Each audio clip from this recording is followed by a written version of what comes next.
Hello guys, welcome or welcome back to my channel. Let me introduce myself.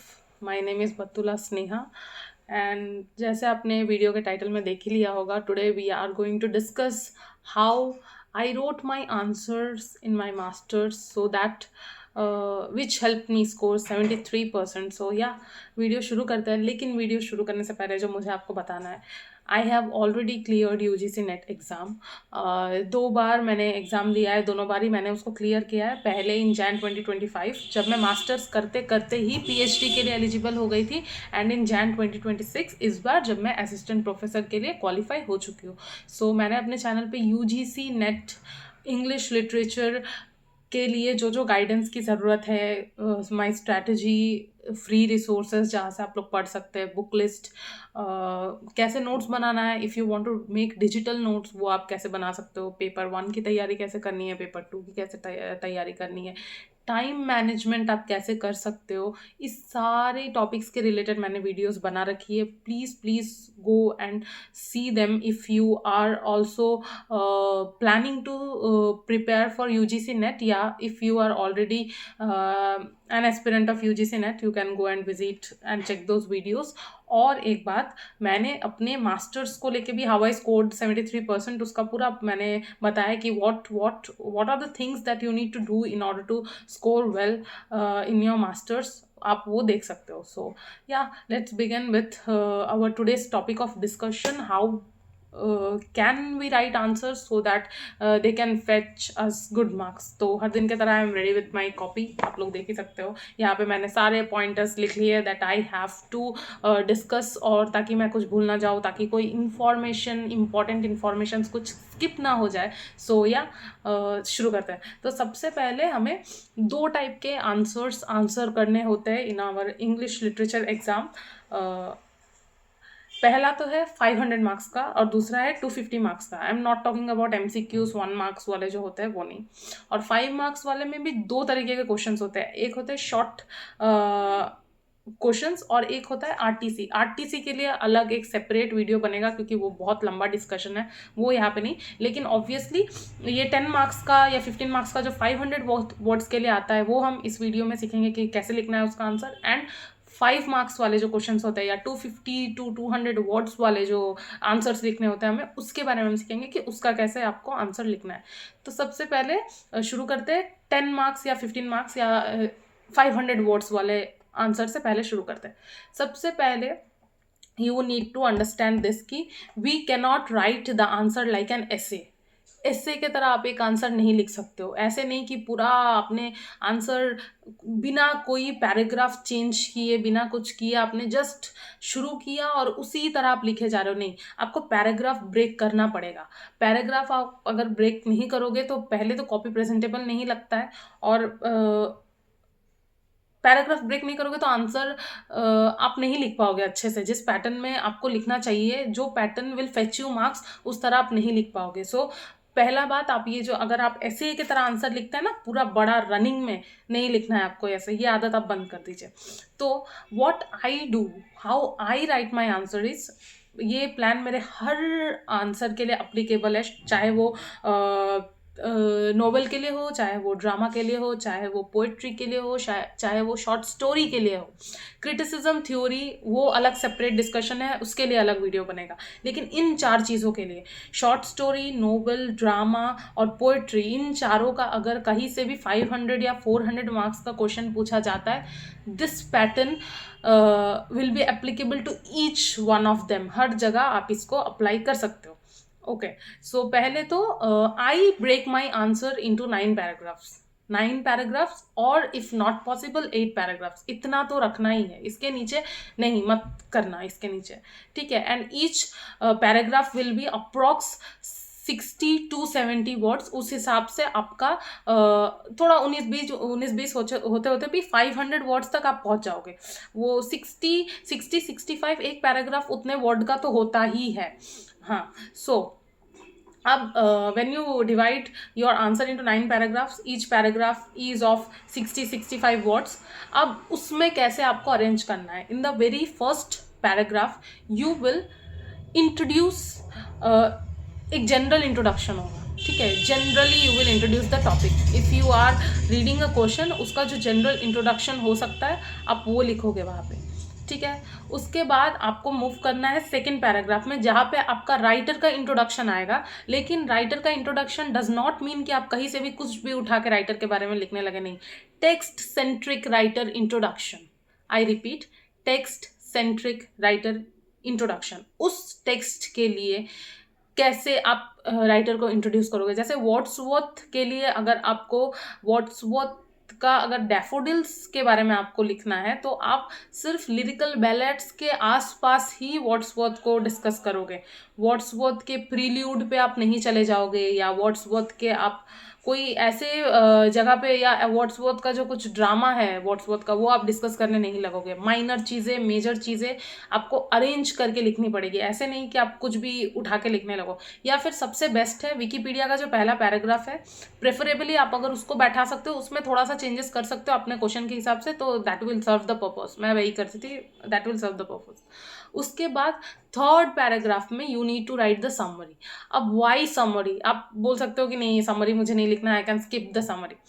अगर आप जब आप summary लिखना शुरू करते हो ना आंसर्स में, जब मुझे जो लगता है, जो आपके पेपर्स चेक करते हैं उनको पता चलता है कि आपने टेक्स्ट को किस तरीके से समझा है। क्योंकि if you are able to write a 600, 700 और 300 page novel in just 60 words, आप समझ सकते हो। अगर आपका उतना डेप्थ, अगर आप उस डेप्थ में पढ़ाई कर रहे हो ना, यू कैन राइट इट। और अगर आप मीनिंगफुल समरी 60 वर्ड्स में लिख के आ जाते हो ना, तो एग्जामिनर वहीं पे examiner starts to get impressed from you. So please include summary. Summary include करने से कॉपी का एक इम्प्रेशन बनता है, समझ में आता है कि you have read the text in detail. Question centric summary रखने की कोशिश करना, जिससे बहुत ज़्यादा हेल्प हो जाएगा। So you can do this as well. Question centric भी आप रख सकते हो। उसके बाद 3 पैराग्राफ्स हो गए आपके। पहला पैराग्राफ में इंट्रो, सेकंड पैराग्राफ में राइटर इंट्रो, थर्ड में आपका समरी। अब फोर्थ, फिफ्थ, सिक्स्थ, सेवेंथ और एट्थ, ये जो 5 पैराग्राफ है, इन पाँचों में अगर सिंबल पूछा गया तो आप सिंबल डिस्कस करोगे। इमेजरी पूछे गए हो तो इमेजरी डिस्कस करोगे। थीम्स अगर पूछे हो आपसे तो थीम्स डिस्कस करोगे। Macbeth as a tragic hero, ऐसा कोई क्वेश्चन आया तो आप ट्रेजिक हीरो के जो फीचर्स होते हैं वो आप लिखोगे। तो क्वेश्चन के हिसाब से ये पांच पैराग्राफ्स आपकी बॉडी में चले जाएगी। This 5 paragraphs will be your body. So इसमें आप बैठाओगे जो आपका कंटेंट है। और last paragraph, 9th paragraph will be your conclusion. और अगर आपको 5 सिंबल नहीं मिल रहे, 5 थीम नहीं मिल रहे, तो एटलीस्ट 4 सिंबल, 4 थीम तो आप रखने ही वाले हो। उसके बाद लास्ट के 2 पैराग्राफ में आप कंक्लूजन लिख सकते हो। Conclusion will be your perspective. आपको क्या लगा है, आपने जो आंसर लिखा है उसमें आपका क्या पर्सपेक्टिव है, टेक्स्ट के ऊपर आपका क्या पर्सपेक्टिव है, बेस्ड ऑन दैट क्वेश्चन वो आप लिखोगे। So this is how you are going to arrange your answers. इसके बीच में आप कोटेशंस डाल सकते हो। आइडियली आप टेक्सचुअल कोटेशन रख सकते हो, इंटरटेक्सचुअल कोटेशंस रख सकते हो, और क्रिटिक्स रख सकते हो। इसको भी रखने का एक तरीका है, but I will not discuss that in this video, क्योंकि वीडियो अननेसेसरीली बड़ी हो जाती है और एक साथ इतनी सारी चीज़ें इंप्लीमेंट करने में प्रॉब्लम होता है। पहले आप ये फॉलो करके एक आंसर लिखो, बिना कोई कोटेशन के आप पहले एक आंसर लिखो। उसके बाद मैं वीडियोस अपलोड करती जाऊंगी, कैसे कोटेशंस, कहाँ से कोटेशंस लेने हैं, कौन से वेबसाइट्स है जहाँ से आप कोटेशंस ले सकते हो, कैसे आपको उसको इम्प्लीमेंट करना है, कितने कोटेशंस, क्या करना है, वो सब उसके लिए एक सेपरेट वीडियो बनेगी। यहाँ पे मैं वो डिस्कस नहीं करने वाली हूँ। आप प्लेन पहले इस पैटर्न को इम्प्लीमेंट करना सीख जाओ। ये एक बार आ गया, कोटेशन इम्प्लीमेंट करना कोई डिफिकल्ट चीज़ नहीं है, वो आप कर लोगे। बस आप पहले इसको अरेंज करना सीख जाओ, ठीक है। उसके बाद 5 मार्क्स का जो आंसर है वो कैसे लिखना है, या 200 वर्ड्स और 250 वर्ड्स का जो आंसर है वो कैसे लिखना है, 5 पैराग्राफ में आपको आंसर डिवाइड करना है। यहाँ पे बहुत ज़्यादा लेंथ आपको नहीं रखनी है। 5 पैराग्राफ, 4 पैराग्राफ, जैसे आपको ठीक लगे। पहला जनरल इंट्रोडक्शन, दूसरा राइटर इंट्रोडक्शन मैं नहीं हटाती हूँ। अगर आप चाहो तो जनरल इंट्रोडक्शन में थोड़ा सा राइटर रख सकते हो, क्योंकि यहाँ पे ज़्यादा वर्ड्स का लिमिट नहीं होता है, ज़्यादा वर्ड्स नहीं होते हैं आप जिसमें लिख सकते हो। यहाँ पे बहुत लिमिटेड सा एक जगह है ये। सो आप चाहो तो राइटर्स इंट्रो छोटा कर सकते हो। उसके बाद सेकेंड पैराग्राफ और थर्ड पैराग्राफ जब आप लिखोगे तो वहाँ पे आप क्या कर सकते हो, ऑब्वियसली अगर थीम पूछा गया है या सिंबल पूछा गया है, सिर्फ 2 थीम 2 सिंबल तो आप नहीं लिख सकते। तो आपको जो करना है, थर्ड पैराग्राफ में आपको 2 सिंबल्स डिस्कस कर लेनी है, है, 4th पैराग्राफ में आके आपको 2 सिंबल्स डिस्कस कर लेनी है। ऐसे करके आपको वो जो आपने बड़ा आंसर वहाँ पे लिखा था ना, उसी को आप क्या करोगे, छोटा छोटा करके मीनिंगफुली आप उसको डिस्कस कर दो। यहाँ समरी आप नहीं बैठा सकते, उतना जगह नहीं होता है यहाँ पे, तो समरी आपको स्किप करना पड़ेगा यहाँ पे ऑब्वियसली, क्योंकि 5 मार्क्स है।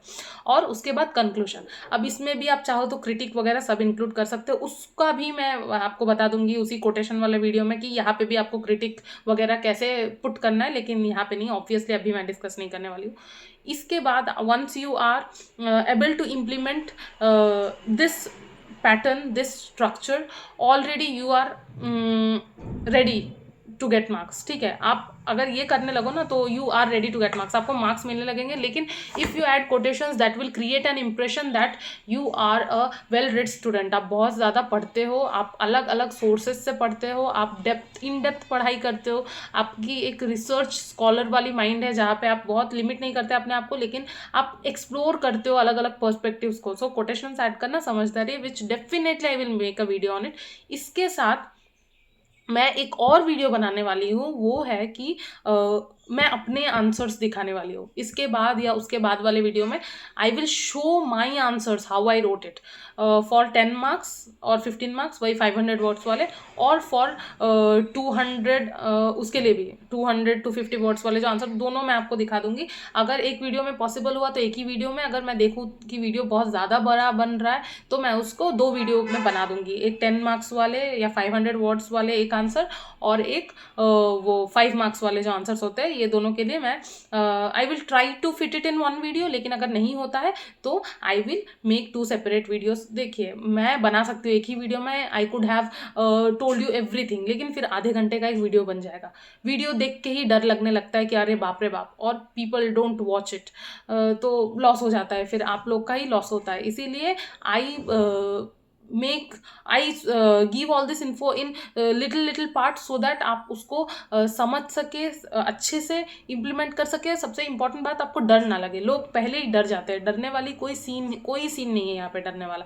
आप प्लीज़ ये पहले आप ये पैटर्न को इम्प्लीमेंट करना सीख जाओ। इसके बाद जो मैं हर दिन वीडियोस अपलोड करूँगी उसमें मैं अपने आंसर्स कैसे मैंने लिखे हैं मैं वो दिखाने वाली हूँ, कोटेशंस कैसे इम्प्लीमेंट करना है, मैं हर एक चीज़ डिटेल में बताऊँगी। Bye the end of this series, ये जो मास्टर्स UG मास्टर्स वाला जो ये सीरीज है ना, by the end of this you will be able to write a proper answer that will give you 6 और 7 आउट ऑफ 10, 7.5 तो आपको मिलेगा ही, अगर आप इस स्ट्रक्चर को बहुत अच्छे से इम्प्लीमेंट करना सीख गए तो। उसके बाद you can do one more thing, आपके जो टीचर्स हैं ये आंसर लिख के आप उनको एक बार दिखा सकते हो, वो भी आपको फीडबैक दे देंगे कि आंसर में अगर और कुछ चेंजेस करने हैं और कुछ इंक्लूड करना है। मुझे जितना पता है, इस एक बार you start writing like this, there is no going back, this will fetch you marks, you will be comfortable with this, सब हो जाएगा। लेकिन if you want to go for second opinion, consult your teachers, वो लोग आपको बता देंगे कि ये पैटर्न में अगर कुछ चेंजेस करने हैं या कुछ करना है। उसके साथ ही साथ प्रैक्टिस करना है, घर पे बहुत ज़्यादा लिख के प्रैक्टिस करना है आंसर। एक आंसर को पहले जब आप ये इम्प्लीमेंट करना शुरू करोगे आपको लग सकता है कि अरे बाप रे बाप, टाइम में कब खत्म होगा कि नहीं, ले टाइम में होगा, क्यों नहीं होगा। आपको जो करना है, आपको टाइमर लगा के पहले प्रैक्टिस करना पड़ेगा। उसके बाद आप वैसे करते, 1 सेमेस्टर या 2 सेमेस्टर का एक्सरसाइज है, उसके बाद आपको वो एक्सरसाइज भी नहीं करनी पड़ेगी। बाई डिफ़ॉल्ट आप टाइम के अंदर लिखने लगोगे, आंसर्स आपके इवन बिफोर टाइम भी खत्म हो जाएंगे, जो मेरे साथ होता था। मैं टाइमर लगा के प्रैक्टिस करती थी, सो दैट मैं कभी छोड़ के ना हो एग्जाम में, और थैंकफुली कभी नहीं हुआ ऐसा। मेरे पूरे UG और मास्टर्स को मिला के मैंने हमेशा अपना पेपर कंप्लीट किया है। So yeah, I hope this video helps you, I hope you will be able to implement this pattern. If you find it difficult, comment me, मेरे एंड से जितना हेल्प हो पाएगा मैं उतना हेल्प आप लोगों को करूँगी। और बार बार vigorous practice is the only solution, practice makes a man perfect, ये आपको बताइए, बताने वाली कोई नई बात नहीं है। So yeah, thank you, this was all that I wanted to share in this video. Stay tuned in the next upcoming videos, बहुत कुछ, बहुत इम्पॉर्टेंट, बहुत नेसेसरी मास्टर्स और UG पर्सपेक्टिव से जो इन्फो है वो आने वाला है। So thank you.